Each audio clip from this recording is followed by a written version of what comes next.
오늘의 기업은 부광약품입니다. 1960년 부광상사로 설립돼 85년 국내 최초로 KGMP 우수의약품 제조시설 설비를 인가받았고요. 2000년 지금의 부광약품 주식회사로 재탄생하면서 간질환, 당뇨병, 합병증 치료제를 비롯해 신경정신과, 호흡기 분야 치료제 등 100여 종의 우수의약품을 생산, 판매하고 있습니다. 혁신형 제약기업으로 인증돼 국내 최초로 GMP, 즉 의약품의 안전성이나 유효성을 보장하는 기본 조건을 갖춘 공장을 설립, 국내의 제약기업은 물론 바이오 벤처 기업들과 파트너십을 맺어 혁신적인 신약 후보 물질의 개발을 진행하고 있습니다. 현재는 전문 의약품뿐만 아니라 아락실과 같은 일반 의약품, 안티프라그, 파로돈탁스, 시린메드 치약과 샴푸 등의 생활용품, 그리고 건강기능식품 등 다양한 분야의 제품을 생산하고 있습니다. 네, 저는 부광약품을 치약회사라고 사실 많이 들어봤죠. 많이 들어봤는데 아주 건실한 제약회사였네요. 네. 그 유명하잖아요. 파로돈탁스 이런 치약. CF가 광고가 굉장히 인상 깊었는데. 약국에 있습니다. 파로돈 탁스. 네, 어떻게 단영 학생은 이 기업에 대해서 좀 알고 있나요? 들어본 적이 있나요? 저도 부광약품에 대해서 잘 몰라서 찾아봤더니 네. 요즘 소식을 많이 듣게 됐습니다. 네. 요즘에 바이오 산업을 더 키운다고 알고 있었는데 OCI와 비에노 바이오라는 회사를 설립했다고 들었습니다. 생소하네요, 역시. 네. 꾸경은 꾸경님은? 근데 저도 뭐 이게 부광약품을 사실 잘 모르죠. 예. 그냥 진짜 우리가 부광약품 이거 약간 CF에서만 보던 기업이 아닌가라는 생각입니다. 네. 자, 그러면 이 시간 부광약품에 대한 새로운 소식들 알아보도록 하겠습니다. 먼저 빅데이터부터 한번 알아볼까요? 네, 좀 이걸 소개해드려야 될지 모르겠는데 지난 1년 동안 1,800건밖에 언급이 안 됐습니다. 100% 주식과 그다음에 어떤 신약 개발이라든지 보도를 통해서 나온 것들이에요. 그러다 보니까 연관어 1위가 종목이고요. 2위가 바이오, 뭐 4위가 코스피, 뭐 시장, 신약, 치료제, 주식, 그 외에는 유한양행이나 영진약품, 종근당, 대웅제약 이런 것들도 그 주식하는 카페라든지 회원들이 뭐 예를 들어서 부광약품에서 이번에 신약 개발했다는데 어떻게 시장에서 주가가 좀 올라갈까요라든지 뭐 이런 식의 언급들이 많았어요. 그렇지만 그렇다고 해서 사람들이 부광약품 제품을 모르는 건 아니었습니다. 예를 들어서 뭐 파로돈탁스라든지 시린메드 이런 것들을 언급하고 있는데 사실은 이런 것들을 합치면 부광약품 언급량이 한 10배, 뭐 수십 배는 돼요. 그러나 이런 제품을 이야기할 때 너 부광약품에 뭐 파로돈탁스 써봤니라고 안 하잖아요. 그렇죠. SNS라든지 글에는 그냥 뭐 파로돈탁스를 관한 이야기들을 쓰기 때문에 부광약품이라는 이 네 글자가 사실은 빅데이터 상에서 등장하기는 쉽지가 않았습니다. 그래도 직원들이 한 번씩은 안 쳐보나요? 그러게요. 이게 쳐보는 그 횟수가 아니라요. 뭐든 글을 남긴 횟수기 때문에 언급한. 사실 검색한 양 자체를 알아볼 수는 없습니다. 아, 그렇군요. 네. 몰랐네요. 이렇게 직접 올라와 있는 게 적은 만큼 또 저희가 많은 정보를 드릴 수 있지 않을까 하고 생각을 합니다. 네. 부광약품의 공채는 어떻게 진행될까요?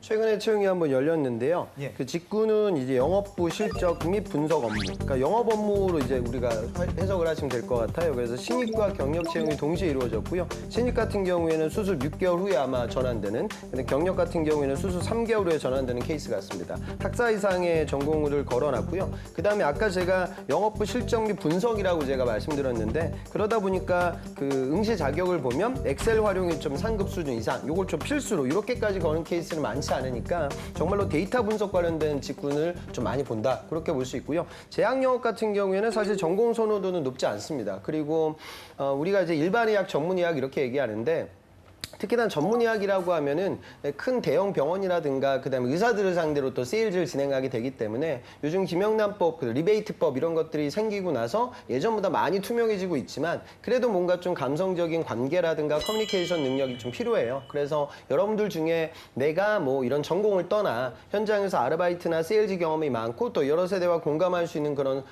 소통 능력을 갖고 있다 하면 충분히 이런 제약 영업 쪽에 도전이 가능하다. 그렇게 보시면 되겠습니다. 네. 자, 이번엔 떠도는 한간의 소문 확인해 보도록 하겠습니다. 상국이요. 연구원 출신의 CEO가 있다고 카더라. 예, 뭐 종종 뭐 신입 사원이 뭐 대표까지 오르고 이런 게 뭐 셀러리맨의 신화가 아닌가 싶은데 거의 뭐 드라마 속에 있을 법한 얘기인데 우리 부강약품에서 있었다고 합니다. 예, 우리 연구원 출신의 CEO가 탄생을 했다고 하네요. 이거는 사실이죠? 실제로 부강약품이 역사가 좀 오래된 제약사, 58년의 역사를 자랑하고 있는데 실제로 이제 기업 투자라든가 조인트 벤처, 그다음에 외국 기업에 대한 인수 뭐 이런 아주 기민한 움직임을 보이고 있는데 그 밑바탕에 그 연구원 출신의 전문 CEO 지금 실제로 이제 유희원 대표인데 또 여성분이시거든요. 그리고 실제로 이제 약학 박사시고 또 포닥 과정도 이제 미국에서 받고 그 이후에 이제 부강약품에서 일을 시작하셨어요. 그리고 나온 내용들을 보면 국산 신약 11호 그러니까 레보비르라는 이 제품 개발에 아주 중심적인 역할을 수행했던 여성 전문 CEO가 이 회사를 운영하고 있습니다. 그러다 보니까 투자라든가 그리고 제약사 지금 우리가 아까 뭐 좀 치약이라든가 뭐 이런 제품들 얘기했지만 사실 부강의약품이 집중하고 있는 분야 이제 전문의약품 분야이고요. 그 다음에 아까 지금 단영 학생도 아까 얘기를 했는데 OCY와 신약 개발 그리고 바이오 벤처 투자를 위해서 조인트 벤처를 설립하고 아주 기민한 움직임이 보이는 건 오너 경영보다는 좀 전문 CEO를 좀 차용해서 기업을 운영하고 있기 때문에 가능할 것 같습니다. 그리고 인터뷰 기사를 보니까 이 유 대표가 했던 얘기를 보니까 입사 후 그 수년 동안 일이 너무 재밌어서 그 주말이 되면 월요일이 기다려질 정도였다고 해요. 비현실적인. 우리도 녹화 전에 녹화가 기다려지듯이 그러니까 좀 프로의식을 갖고 확실히 좀 일을 수행하신 분이 아닌가 그렇게 생각했습니다. 대단하신 분이네요. 자, 그럼 우리 부강약품 직원들 연봉은 어떻게 됩니까? 네, 자플래닛이 8월에 공개한 자료를 보니까 평균 연봉이 5,550만 원이었습니다. 사원이 3,414만 원, 대리가 4,194만 원, 과장이 4,900만 원, 차장이 6,150만 원을 받고 있었습니다. 네. 네.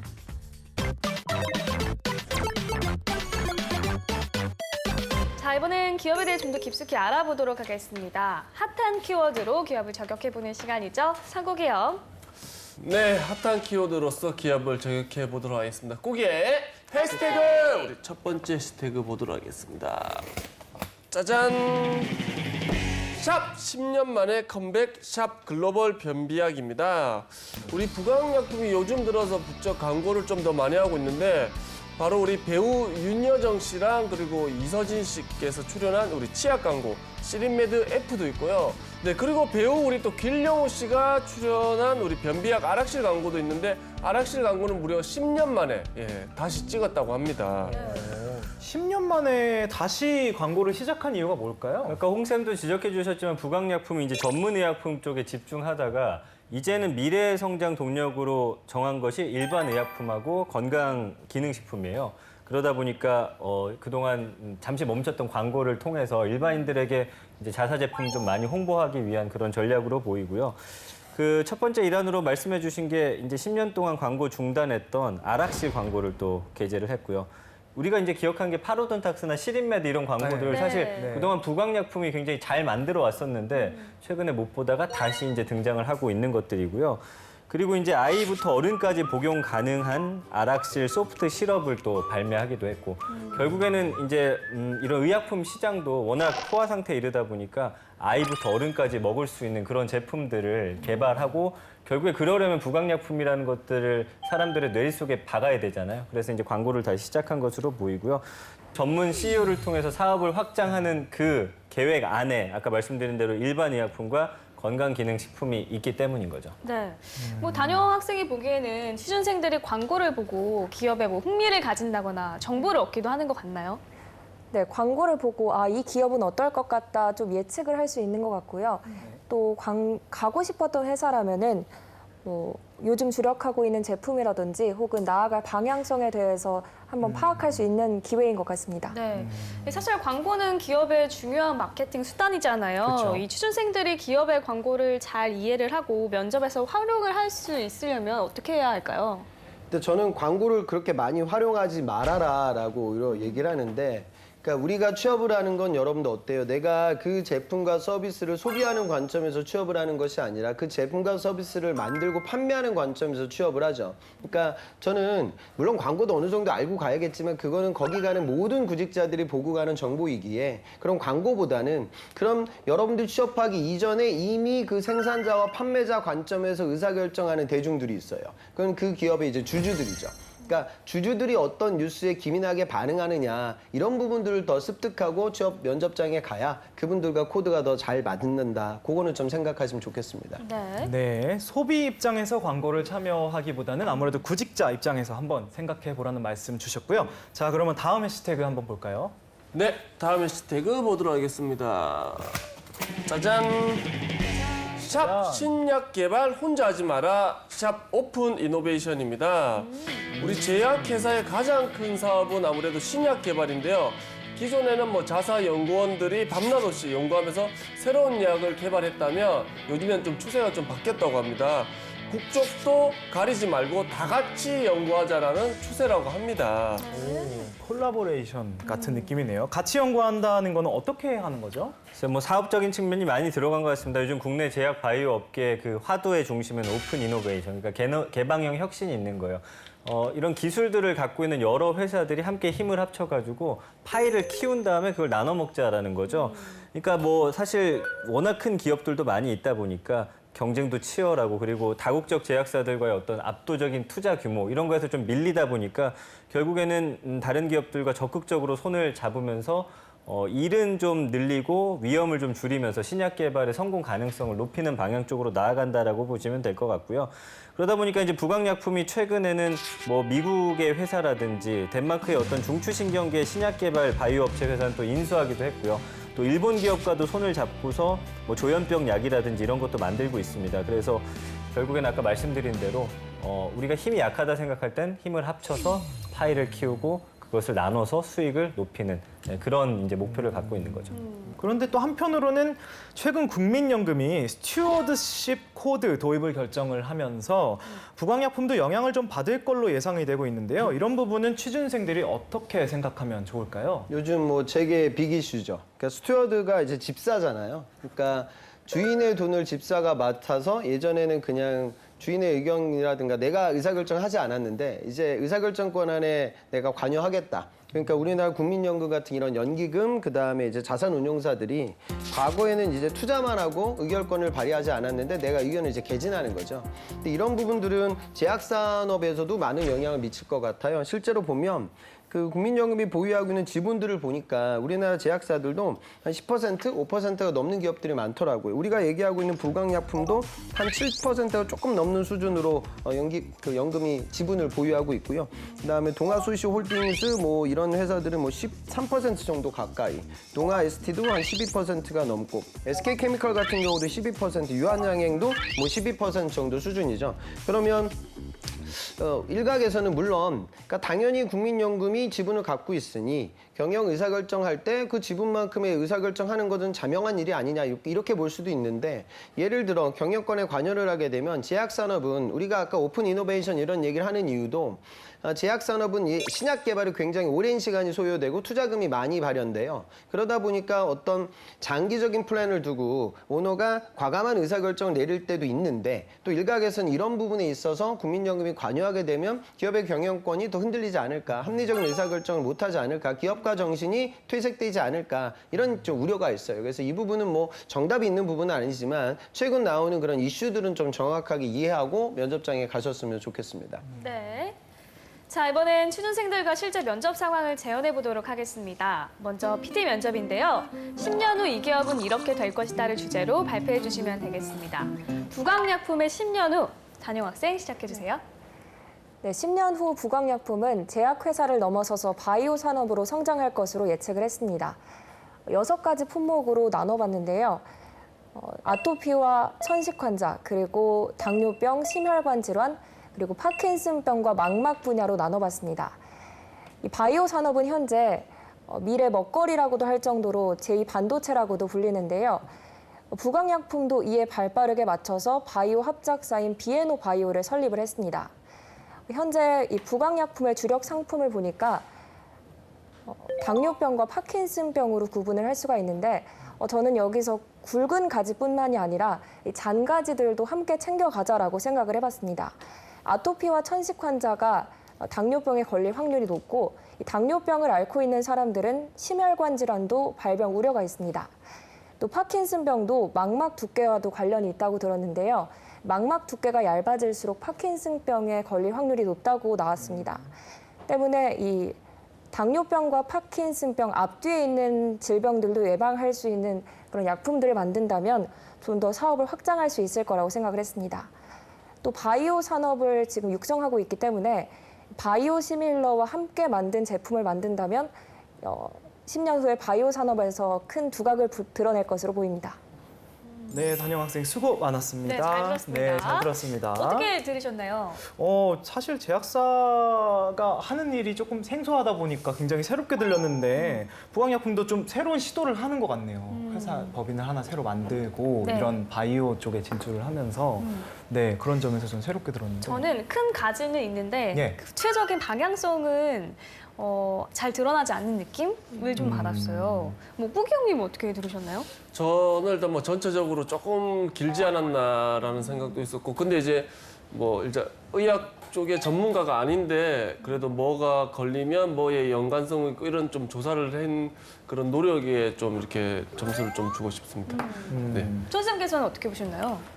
그래서 뭐 깔끔하게 들었지만 어떤 기존에 나와 있는 정보라든지 기사를 좀 외워서 하는 것 같은 느낌이 들었어요. 내 것으로 체화시켜서 하는 발표가 아닌 것 같은 느낌이라고 해야 될까요? 그러니까 뭐 어려운 단어들을 많이 나왔는데 모르겠습니다. 제 그냥 느낌일 수도 있어요. 네네. 홍 쌤이 또 지적을 해주시겠지만 결국에는 이제 바이오 산업도 이야기했고 뭐 미래 의약품과 관련해서 고민을 좀 해봤으면 어땠을까? 이제 미래 질병에 대해서 좀 한번 고민을 해봤으면 어땠을까라는 생각을 했어요. 고령화 시대도 오고 우리가 뭐 4차 산업 시대에 새롭게 발병하는 질병들이 분명히 있을 것이거든요. 그러니까 어떤 뭐 IT 기기라든지 뭐 아니면 잘 움직이지 않으면서 발병하는 새로운 질병에 관한 어떤 언급을 통해서 조금 그런 확장을 좀 해봤으면 어떨까라는 조금 아쉬움이 남습니다. 네. 네. 홍쌤은 어떻게 보셨나요? 그런 게 중요해요. 그러니까 제약사들도 어찌 보면 사람의 질병을 치유한다라는 그런 긍정적 목표도 있지만 사실 이제 돈을 벌어야 하기에 이 약이라는 것도 사이즈가 달라요. 그러니까 지금 이 시장의 규모가 결국 이 만성 질환들이 제약업체 입장에서는 굉장히 큰 먹을거리죠. 그러니까 한 번의 치료로 끝나서는 안 되고 이 질병은 계속 약을 복용하게 되는 시장으로 가야 제약업의 매출이 늘거든요. 그러니까 아까 뭐 아토피라든가 당뇨병 그리고 심혈관계 질환 이런 질병들처럼 만성 질환에 대해서 본인이 좀 타겟팅했던 건 저는 제약사 입장에서는 좋아할 만한 접근일 것 같고, 그런데 그거에 대한 질병 상관성에 대한 분석은 이 산업에 대한 기술적인 관심도를 보여줄 수 있는 소재인 건 맞는데 그거를 이제 치료 메커니즘까지 좀 같이 끌어가는 거는 R&D 프로세스와 좀 상이한 부분이 있으니까 그 부분을 좀 차치하고 남는 공간이 나오면 아까 얘기가 나왔던 뭐 일반 의학에 관련된 어떤 시도, 그 최근 진행하고 있는 투자 뭐 이런 계획들을 좀 덧대어서 답변이 나가면 더 부드럽게 이야기가 진행될 것 같습니다.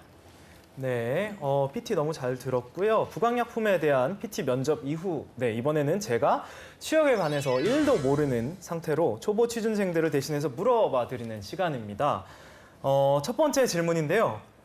아무래도 제약사라고 하다 보니까 드는 생각은 이제 영업적인 주변에 제약사에 있다 하면 다 영업이 큰 것 같아요. 근데 영업 말고도 당연히 회사에서 하는 일이 있을 텐데 그것 말고는 어떤 일을 하게 되는지, 뭐 그 채용 비율 정도는 어떻게 되는지 저는 그런 게 조금 궁금하거든요. 문과 학생들은 대부분 이제 영업에 집중을 하죠. 네. 그리고 이제 우리나라가 이제 신약 개발도 물론 열심히 하지만 주로 제약사의 매출이 아직도 복제 의학에 머물러 있는 상황이고, 그럼 복제 의학이라고 하면 약이 사실 효능에 큰 차이가 없거든요. 네. 그러면 결국 의사가 어떻게 처방을 내리냐 이 부분에 맞춰서 제약사의 매출이 움직이기에 그 의사들과의 관계라든가 이런 인적 네트워크를 제약업계에서 굉장히 중요하게 생각해요. 물론 지금 리베이트 관련된 부분이 줄어들고 있기 때문에 이 부분이 좀 전문적으로 바뀌기는 하는데 아직도 이런 부분들이 모든 제약사에서는 어느 정도 존재하고요.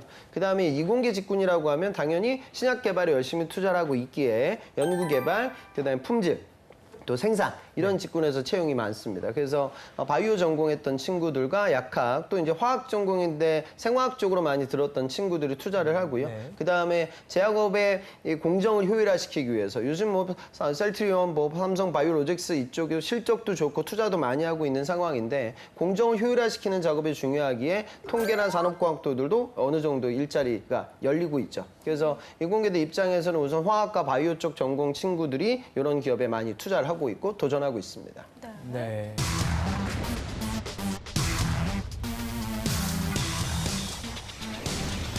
네, 오늘의 기업은 휴먼 헬스케어 브랜드 기업인 광동제약입니다.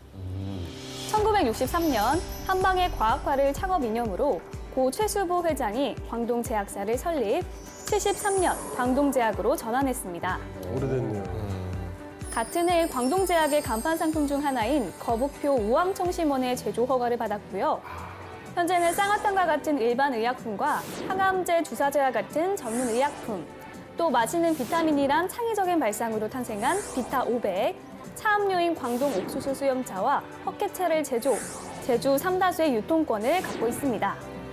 2020년까지 기업 가치 1조, 매출액 1조 원을 달성해 기업 위상을 한 단계 더 올리는 동시에 영업이익률 10%를 실현해 더욱더 견고한 기업으로 자리 잡기 위한 비전 2020을 실현하고 있습니다. 네, 이 광동제약이라는 딱 그 네 글자의 이미지보다 이 비타500이 네. 진짜 이미지가 강하잖아요. 그리고 수지 씨가 더 먼저 떠오르는 것 같아요. 네, 영화관 가면은 광고 진짜 많이 나오고 TV에서도 마찬가지고 네, 맞아요. 저도 이제 병원 가서 약 먹을 때 이렇게 비타500도 더 사 먹거든요. 약이랑 같이. 그래서 추가 결제해서 먹곤 했는데 우리 영훈 학생님 네. 비타500 광동제약 알고 계신 게 있나요? 아무래도 저희 취준생 같은 경우는 비타500도 아주 좀 친숙하지만 청심환. 청심환. 면접 때 그렇죠. 청심환 저도 꼭 먹었죠. 먹거든요. 저도 많이 먹어요. 한번 전 대외 활동 면접 때 청심환을 먹은 적이 있었는데 네. 그냥 긴장이 너무 풀린 거예요. 그래서 면접관들과 함께 있는 면접 같이 들어간 학생들이 있었는데 제가 네. 거기서 진행을 해버렸어요. 그래서 학생들한테 제가 막 개인기 시키고 막 질문 시키고 했는데 그때 결과는? 저는 떨어졌습니다. 그 학생들 다 붙었어요. 진짜. 진짜요? 네. 그랬던 적이 있습니다. 그런 부작용이 또 있네요. 우리 꾸기 형님도 광동제약 아시고 계시죠? 네, 일단 뭐 영훈이는 나만 싫어하는 게 아니라 모든 사람들이 싫어하는 것 같네요. 네. 갑자기요? 근데 강동제약이 제가 이렇게 기업을 살펴보고 아까 제가 검색도 해봤는데 약간 그걸 잘하는 것 같아요. 어떤 거죠? 약국 가서 뭘 사서 먹을 때 이렇게 먹던 게 따지고 보면 쌍화탕이거든요. 그게 업그레이드가 된 게 이제 비타500. 그러다가 이제 또 그게 좀 이제 밖으로 약국에서 벗어 나온 게 삼다수. 그러니까 약간 마시는 거를 잘하는 것 같아요. 얘들이. 그러네요. 예. 제가 분석한 결과입니다.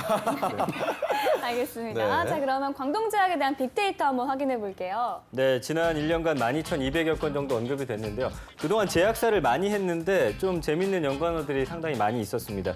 1등은 당연히 비타500이었고요. 그다음에 수지, 강다니엘이 있는데 강다니엘은 사실 이거 광고하지도 않았는데 이 블로그나 SNS에서 다음에 비타500 광고 누가 했으면 좋겠냐 투표를 했더니 네, 원어원이 1등을 했나 봐요. 그리고 저는 몇 등이에요? 양상국 씨 1,550등 하셨습니다. 축하드립니다. 꽤 높은데요, 생각보다? 생각보다 진짜 높다. 예, 요즘에 하여튼 강다니엘 씨는 SNS 뭐가 많죠. 됐든 다 그냥 도배를 하고 있는 상황이다 보니까 욕하지 그렇고요. 마요, 강다니엘. 예, 알겠습니다. 내가 가만히 안 둔다. 뭐 그 외에도 경옥고라든지 요새 이제 우엉차가 새로 나왔는데 이거는 이제 김숙 씨하고 송은이 씨가 팟캐스트를 하는데 즉석에서 광동제약과 관련한 광고 패러디를 했나 봐요. 그러면서 본인들을 써달라고 했더니 이게 또 이슈가 돼가지고 김숙 씨, 송은이 씨, 우엉차까지 함께 연관으로 나오는데 그러니까 광동제약이 보니까 SNS 같은 거 되게 발빠르게 대처를 잘하더라고요. 맞아요. 그런 걸 또 홍보로 이용할 줄 아는 네. 그런 기업이기 때문에 다른 제약회사들과는 좀 차별화된 연관어를 볼 수 있었던 게 아닌가 생각이 듭니다. 열려라 야관문. 야관문. 예, 감사합니다.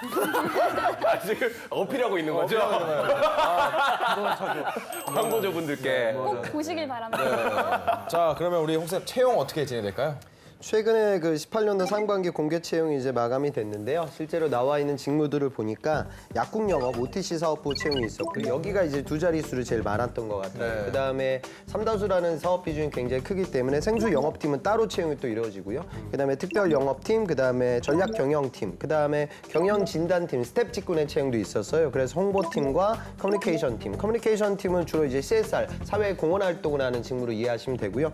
그다음에 공정관리팀에서도 채용이 있었습니다. 그래서 영업이 상당히 좀 중요하기 때문에 그쪽 채용이 많은 게 제약업의 좀 특징이기 때문에 평소 여러분들이 내수 영업 직군을 두드리는 분들이라고 하면 충분히 도전이 가능하다. 그렇게 보시면 되겠습니다. 네. 광동제약에 대한 상단의 소문부터 확인해 보도록 하겠습니다. 상국이 형. 강동제약은 우리 소녀시대가 살렸다고 카더라. 네, 우리 뭐 1997년 IMF 위기 때 뭐 안 어려웠던 기업이 없었는데 그때 당시에 우리 강동제약을 소녀시대가 살렸다고 합니다. 예, 그때 왜냐면 진짜 남자들 사이에 소녀시대가 비타 500으로 난리였었거든요. 예. 기억이 나요. 맞죠? 그렇죠. 그러니까 이 히스토리를 보면 재밌는 게 원래 한방에 좀 근간을 두고 있는 제약사인데 그것 때문에 위기를 겪고 그걸 비타민 음료를 통해서 성공한 기업이다. 이렇게 히스토리를 이해할 수 있을 것 같아요. 그러니까 전신을 보면 최수구 회장이 과거에 그 경옥고라는 옛날 제약품 그 경옥고를 만들던 고려 인삼 이 산업사에서 일하면서 업력을 다지고 그 다음에 창업이 이루어졌다고 하더라고요. 그리고 초기에 이제 대표적인 상품이 이제 거부표 우황청심원 이 제조 허가를 받으면서 회사가 굉장히 성장을 하고요. 수많은 M&A를 거치면서 지금의 광동제약이 됐는데 위기가 온 건 85년도에 조선무약이라는 이 제약사에서 이 쌍화탕 신제품을 출시하게 되고요. 그 다음부터 이제 제약업계에서 쌍화탕 전쟁이라고 하는데 12년 동안 지속이 됐다고 해요. 그러다가 이제 외환위기 이후에 조선무약이 이제 부도나게 되면서 광동제약은 살아남았는데 광동제약도 이제 너무나 좀 출혈이 있었을 것 같아요. 그래서 어려움을 겪었는데 2001년도에 그 유명한 이제 비타500이 출시가 되면서 그 위기를 한 방에 이제 넘어서게 됐죠.